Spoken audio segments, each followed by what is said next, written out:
Assalamualaikum warahmatullahi wabarakatuh.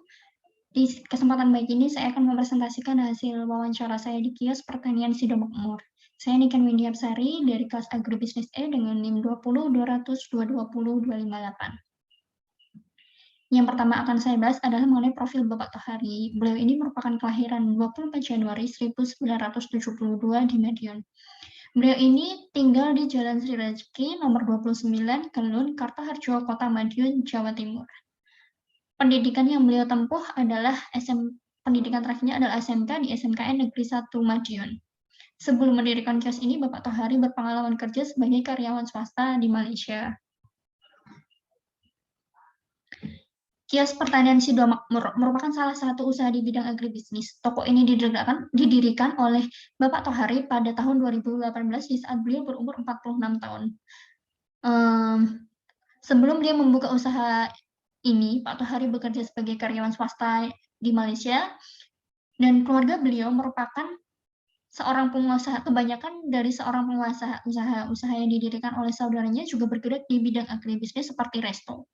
Oleh karena itu, Pak Tohari juga terdorong untuk mendirikan usaha di bidang agribisnis. Awal mula Pak Tohari memilih mendirikan kios pertanian Sidomakmur karena ingin berdagang dan melihat peluang yang cukup menjanjikan di bidang pertanian. Awal mula mendirikan usaha ini, Pak Tohari sama sekali tidak memiliki kemampuan berwirausaha di bidang ini, namun beliau sering menghadiri pertemuan-pertemuan yang diselenggarakan oleh produsen atau pabrik sehingga membuat beliau paham tentang pertanian.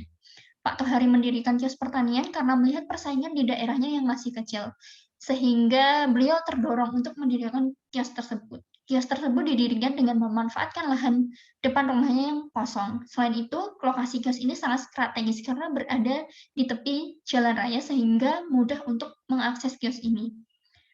Sebelum mendirikan kios pertanian Sidomakmur ini, beliau melakukan perizinan di SIUP, TDP, dan HO. Untuk mendirikan usaha ini, Pak Tohari menyiapkan dana sebesar 100 juta. Dana tersebut beliau dapatkan dari tabungannya sendiri dan sebagian melakukan pinjaman ke bank. Uang tersebut digunakan untuk permodalan dengan rincian 60% digunakan sebagai modal belanja dan 40% masuk ke dalam kas. Dari modal 60% tersebut, Pak Tohari membeli etalase dan belanjaan lainnya seperti produk-produk pertanian. Untuk menunjukkan kios ini, Pak Tohari melakukan strategi promosi melalui media online seperti di-upload di Facebook, Instagram, Story WhatsApp. Selain itu, pada saat awal pembukaan kios ini, Pak Tohari menggunakan promosi melalui poster yang disebarkan dan ditempelkan di tempat strategis karena lokasi usaha Pak Tohari yang mudah diakses dan daerah tersebut masih sangat sedikit persaingan toko tani sehingga kios ini mulai banyak diketahui.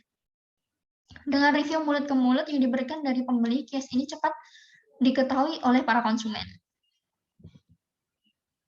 Masalah yang dihadapi ketika beliau merintis usaha ini adalah maraknya toko pertanian yang baru. Hal ini yang membuat toko Pak Hari harus memikirkan bagaimana cara usahanya agar tetap berkembang. Cara dan usaha yang dilakukan Pak Hari adalah dengan menguasai produk yang ditawarkan dan memberikan penjelasan yang mendetail terhadap konsumen. Selain itu, Pak Hari juga memberikan bonus berupa hadiah untuk pembelian dengan nilai tertentu. Hal ini beliau lakukan untuk menarik konsumen. Selain itu, Pak Tohari juga mengupgrade ilmu mengenai permasalahan-permasalahan pertanian yang banyak terjadi di lingkungan tempat tinggalnya. Selain beliau mengupgrade ilmu tersebut, beliau juga melakukan pendekatan diri terhadap masyarakat sebagai sarana memperkenalkan segala produk yang ditawarkan dari kiosnya.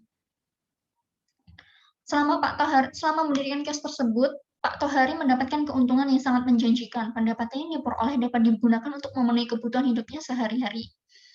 Bahkan lebih dari cukup. Beliau juga merasa puas ketika konsumen mendapatkan hasil yang melimpah dan berkualitas ketika menggunakan produk yang ditawarkannya. Namun juga Pak Tohari mengalami beberapa kerugian seperti konsumen yang kekurangan uang untuk membeli dan dagangan yang bersifat musiman.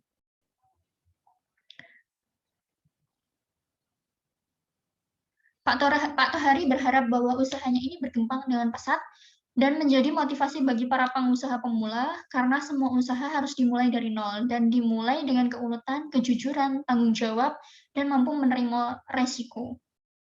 Selain itu juga, ketika ingin menggeluti sebuah usaha, kita harus menguasai bidang usaha yang akan kita lakukan tersebut.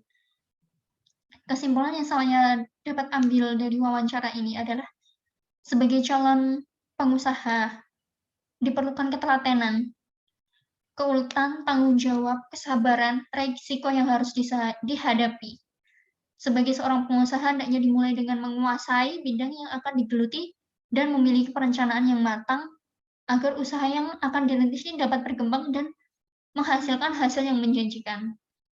Untuk itu, presentasi ini saya akhiri. Wassalamualaikum warahmatullahi wabarakatuh.